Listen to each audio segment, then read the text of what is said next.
In this project, we will numerically validate the data obtained by the paper named Numerical Analysis and Optimization Study on the shell side performances of a shell and tube heat exchanger with staggered baffles.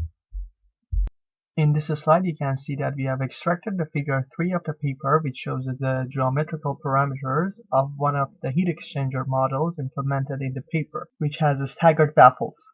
In this slide, you can see that we have extracted the figure 18 of the paper, which shows the delta P's of the heat exchanger over different mass flow rates for different staggered angle. Now in this project, we are going to validate the results for mass flow rate equal to 4 kg per second, for beta angle equal to 16 degrees. By clicking on the subscribe button, you will be informed about the newest CFD training videos by Mr. CFD. Or if you are watching the training video, click on the Mr. CFD logo and subscribe. The geometry of this project is designed in ANSYS Design Modeler software and consists of several hot tubes and staggered baffles. The geometry is meshed in ANSYS meshing software. The mesh type used for this geometry is unstructured and the element number is almost equal to 8 million. Also, by clicking on report quality, again in the console tab, the Fluent software will give you the quality report for your mesh. For example, you can see the maximum aspect ratio of your mesh, maximum orthogonal quality, and etc. Now in the appear window, which shows you the names of the different parts of your geometry, you can click and select each part and then click on display so that the software will show you that part. In present project, realizable K-epsilon model has been used to solve the turbulent flow equation since it is more accurate than the standard K-epsilon model.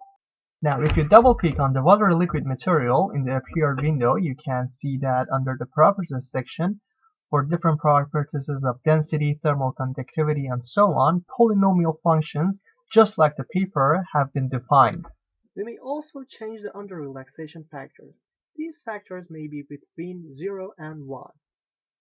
Based on the simulation and the project we are doing, we may change these under relaxation factors. But remember that the values set in here are the recommended values for the project, and we highly recommend you to not change these values. After double-clicking on the initialization button, a new window will appear. In the appeared window, you will see that hybrid initialization method has been chosen, which means that an average is taken from different part of the computational domain, and these averages are set to be the first and initializing values for our simulation. In this slide, you can see the pressure distribution inside our computational domain and how the pressure has changed from the inlet boundary to the outlet. And in this slide, you can see how the temperature of the water liquid has increased from the inlet boundary to the outlet after passing through the hot tubes. And in this slide, you can see that we have again brought the figure 18 of the paper and that we have calculated the delta P with the formula of absolute value of the differences between inlet pressure and the outlet, and after calculating the delta P of our computational model, we have calculated the error that exists between our data and the papers. Finally, a summary of different settings and setup that we have used in our project is presented to you in the slide. Obtain the mesh file and also the full training movie by purchasing this product. To benefit from Mr. CFD services, including simulation, consultation, and training, contact our experts via info@mrcfd.com.